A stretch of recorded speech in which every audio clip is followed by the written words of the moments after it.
Too often, people with suicidal feelings struggle alone. Suicide is the second leading cause of death for individuals between the ages of 10 and 34. It's time to break the silence and start talking about mental health. I'm Officer Michael Bloom. I'm Officer Samantha Lasham. And we're with the Fargo Police Department in Fargo, North Dakota. Today, we are bringing you a documentary focusing on mental health awareness and suicide prevention. We're going to provide you with 3 different testimonies of people who have been personally affected by suicide. We hope to bring you some education and resources if you or somebody you know is struggling with suicidal thoughts. You're not meant to struggle alone. Right now in your community, there are people available to you if you just reach out and ask. This is Break the Silence, a film made by the Fargo Police Department.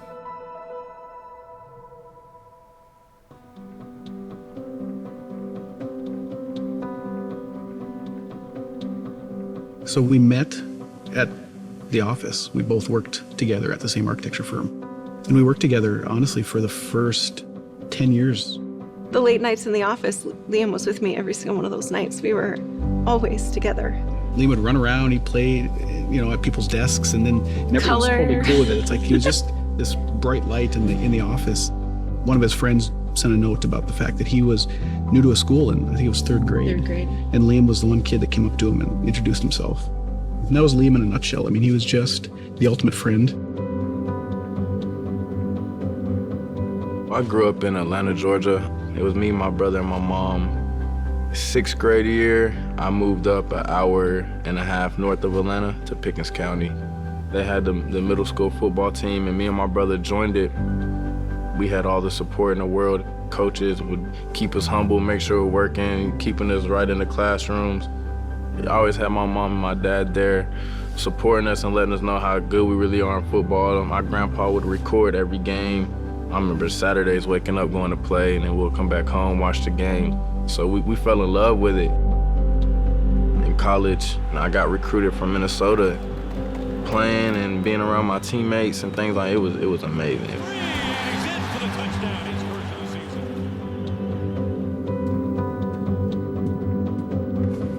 I really enjoyed growing up in Colorado. I think we were really surrounded by a lot of people. We did a lot of outdoor family activities, lots of skiing. We did a lot of road trips, which really bonded all of us, for sure. It was really fun to grow up camping and hiking, traveling. My sister Katie was my best friend. My mom passed away about 6 years ago, so Katie definitely filled that mom role for me. She loved photography. She was super smart, and I don't know if she necessarily enjoyed going to school, but she really enjoyed getting good grades and working really hard. I just loved being around her. She was truly my best friend.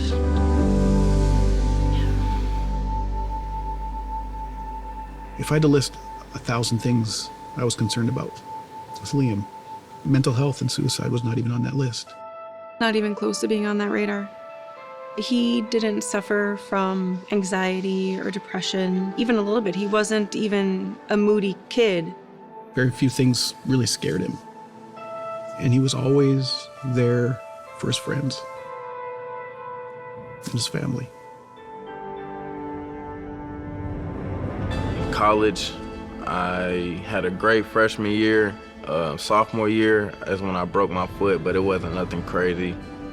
Junior year is honestly where I felt like my depression and anxiety started kicking in. I tore my first ACL in practice. I remember laying down, I remember crying a little bit. First ACL, I just heard a big pop. And all my teammates after practice, they're coming in, letting me know like it's gonna be good. So one of my teammates grabbed my phone because I was getting ready to call people, let them know, I just tore my ACL. So when I grabbed my phone, my Uncle Pat, and he was blowing my phone up. He told me that my mom was in the emergency room and she's not looking good and she just stopped breathing. A few days after the funeral, I ended up leaving back up here to college. So I'm working hard every day, battling mentally and physically, getting my knee right. Going into my senior year, first game back, broke off for a run, and when they make a cut, boom, tore my right ACL. Something right there wasn't right on that last cut. 4 or 5 months out of my second ACL being torn, I'm doing a running back drill in practice, and then boom, I re-tore my right ACL again. So I tore both of my ACLs 3 times within 10 months. After that, honestly, I was done. So mentally, it was a battle there. My whole life, who have I been? A football player. My whole life, a football player. Like, this is all I've been doing. The Giants, the Vikings, the 49ers, they literally said he's a great football player, but honestly, we can't touch him because he's torn his ACL too many times.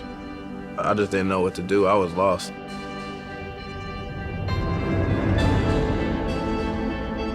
Katie wanted it to be summer. It was early spring, so it was like still winter kind of, and she hated the way it was outside. It's not really something that would be a red flag, but now looking back on it, I can know that it was for her at least, but everything just seemed normal. It was really shocking. No one even saw it coming whatsoever. We had fajitas that night for supper. Mm-hmm. We sat around the table, we laughed. We were joking around about going to Elizabeth and Selma, my daughter, have a horse, and we need to go out and take care of the horse and feed the horse. And we were, kind of doing the finger on the nose, not it. I don't want to go with mom to the barn and work. He didn't get his finger on his nose fast enough, and I looked at him, I'm like, so you get to go with me? And he just starts laughing. Yeah. I volunteered to go. And when we walked out the door, our daughter was home with him, and we wanted to make sure that he knew that she needed to read for school. So he was making his ice cream and laughing, and we said, goodbye, we love you. And I love you guys. Came home. That's what you heard me say. Came home a little over an hour later, and our world had changed. We had this train that runs right behind the apartment, and I remember I literally just started thinking about all the bad stuff. All of these things are literally just flowing in my head, and it got to a point to where I was like, I don't want to be here anymore. And I literally remember saying that I wanted to go be with my mom. The next thing I know is like I'm this close to this train and it's just moving. Like I'm literally this close, like staring at this train. And I remember like waking up, like something snapped me out of it. I told myself like, what are you doing? As soon as I go to turn away from the train, it smacks me right in the head. I literally popped up off the ground like nothing happened. And when I got inside the apartment, I remember looking in the mirror and I was like, whoa, 2 teeth knocked out. My lip was hanging like all the way down here. My face was super swollen. I was just bleeding everywhere. And I was speechless. I couldn't even say anything. I didn't even say a word. We called the ambulance. And as soon as I laid down, I just passed out. We had a 3-story house. She was on the top floor and I was on all the way in the basement. So at about 10:30, 11 maybe, I was up watching TV in my bed, and she had come in and was saying goodnight to me and everything and saying, I won't see you till tomorrow, so goodnight, which it was just not normal for her to come down at 10:30 and say goodnight because I won't see you till tomorrow. We saw each other every day. Like, she took me to school, so she was saying goodbye.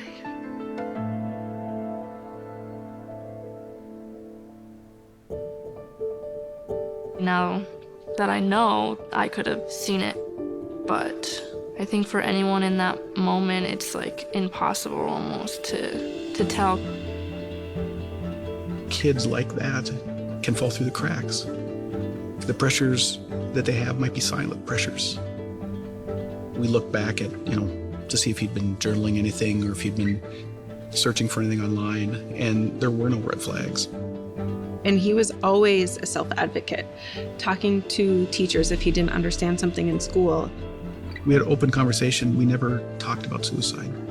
We didn't think it was something that was a concern. And we've talked to parents since, and we've talked to kids, and we said, talk about it. Have the hard conversation.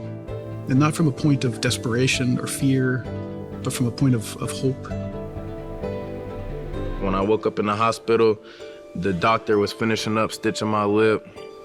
Sunday, I woke up that morning, and I remember being so lost. I didn't know who to turn to, and I'm a man of faith. You know, I believe in God, and the only person that I could turn to was him, because I know he's gonna have an answer for me that nobody else can give me.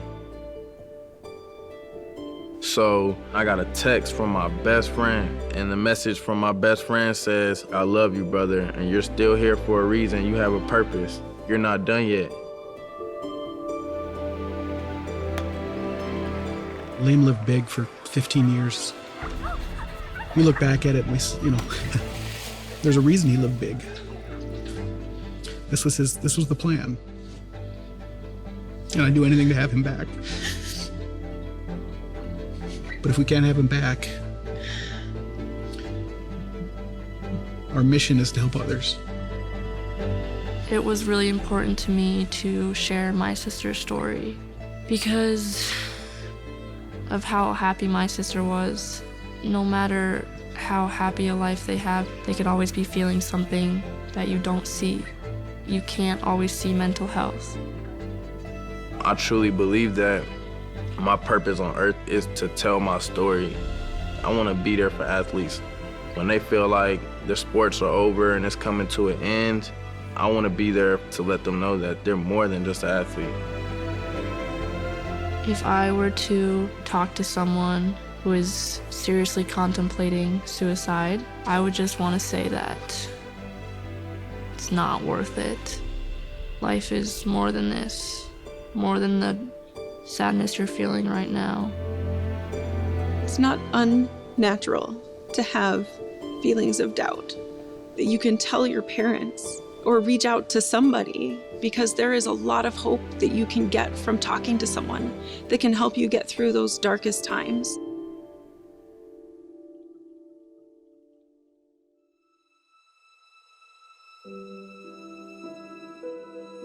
Many of us have a lot of hard questions around mental health that never get answered.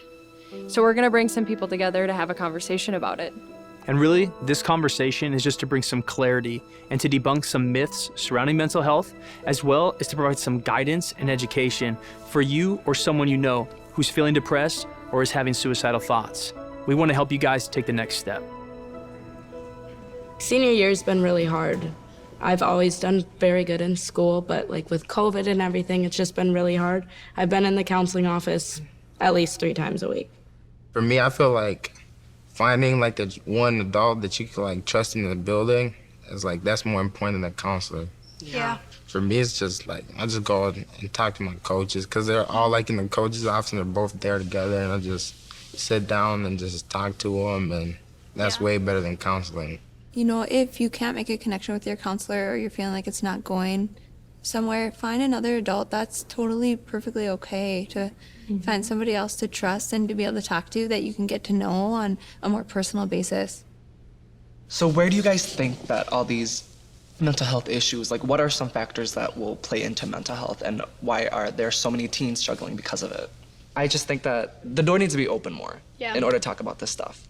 There are a lot of factors that contribute to mental health, especially related to suicide and suicidal thoughts. I think sometimes if a teenager is experiencing a lot of adverse life experiences or adverse childhood experiences, that definitely can be a big factor that plays into mental health.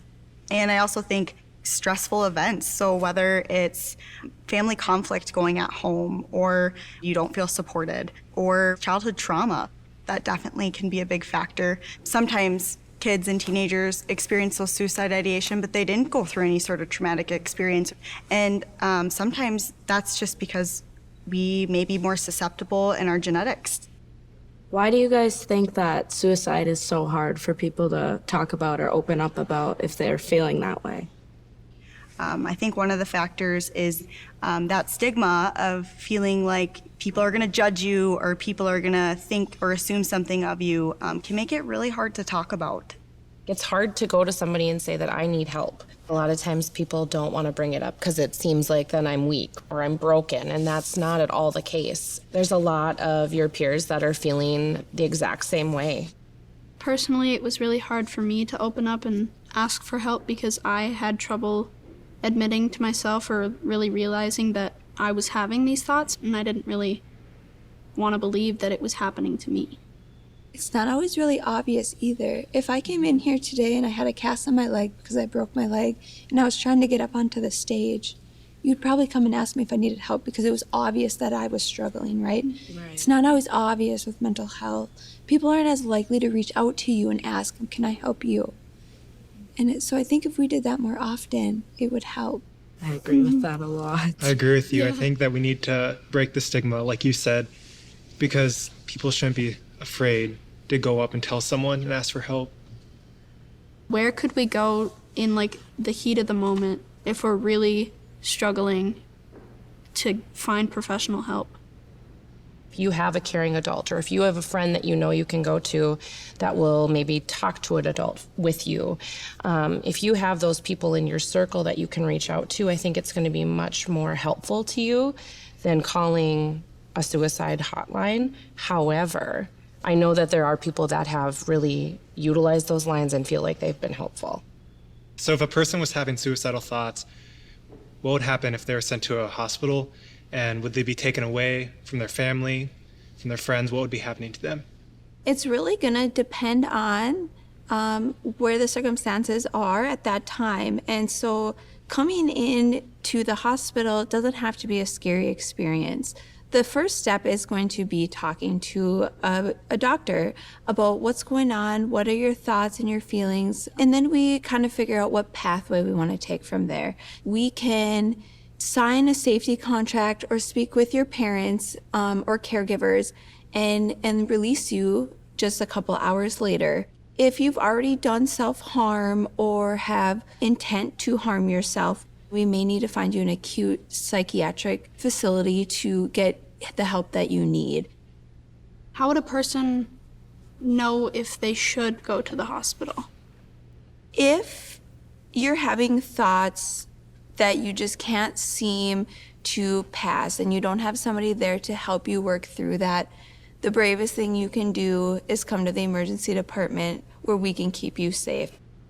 When you end up going to see a mental health provider or a psychotherapist, if we know what's going on beforehand, that you are suffering from suicidal thoughts, it is important to assess the level of suicidal thoughts, because some kids just have the suicidal thoughts, but they don't have necessarily a plan, or they don't have intent to want to harm themselves, but they kind of have those passive thoughts of, I wouldn't really care if I wouldn't wake up tomorrow. And so as a mental health provider, it's really my job to assess, where are you at with those thoughts right now? And if it gets to a point where it is serious, where there is intent to harm yourself, that we create steps for you to be able to stay safe, and that probably will involve the caregiver. Even though it may be hard to talk about that with your parents, it's so important that they know so that they can be able to be there to support you. And it's my job as the therapist to be able to navigate that conversation, right? So you don't have to do that by yourself.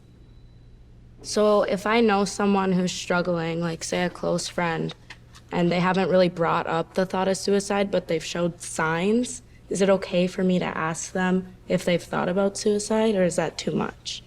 It is completely okay to ask them directly. I think sometimes we get scared to ask those questions because we worry, well, if we ask it, are they going to want to do it then? Or is it going to increase the odds of them doing it?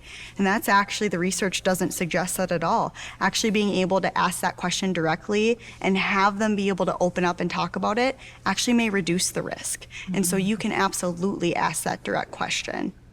I think in terms of what can you say after that, is just to be able to listen to what they have to say, let them talk, and thank them, validate them. Just simple words to let them know that you are there, you do care, and you want to be able to help them through it. But I think part of that is trying to connect them to that trusted adult so that that's not put on you to have to navigate that alone, because that's a really hard thing to navigate by yourself. If they're in a place where they do have a plan or they do want to harm themselves, being able to speak up and get an adult involved as soon as possible. I think sometimes a friend can maybe feel like, well, maybe it's not my place, or they told me not to tell anyone and I don't want them to get mad at me. But I always frame it as, would you rather have your friend mad at you, or would you rather have them be gone? And so it's really important to speak up. How can we move forward, and basically what is the next step to help everyone with mental health?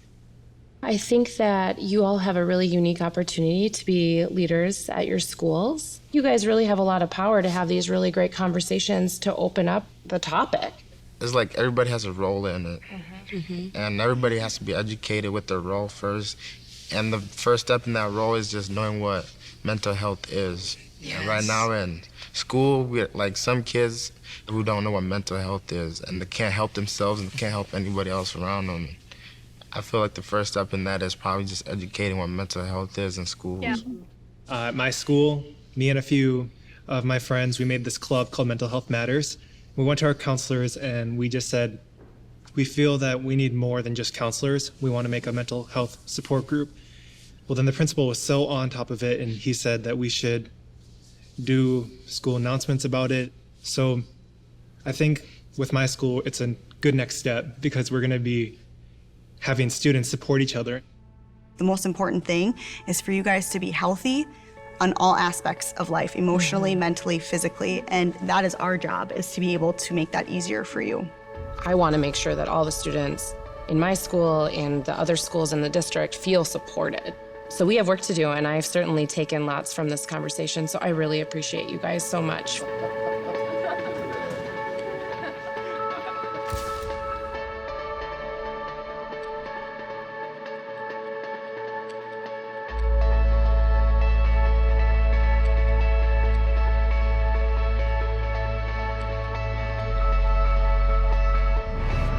So as we come to a close today, we want you to know that help is available.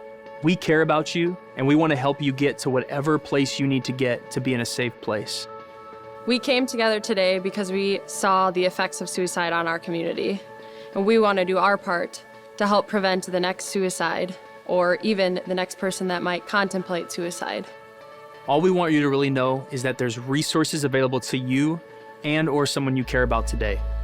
If you need assistance, you can always reach out to First Link 211, and someone will be available for you 24 hours a day. If you're not in this area but are watching this film, there's a national suicide hotline number which is shown below.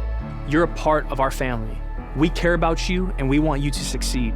So please reach out for help if you're struggling today. Know that you're not alone, and know that there should be no shame to speak up if you're struggling.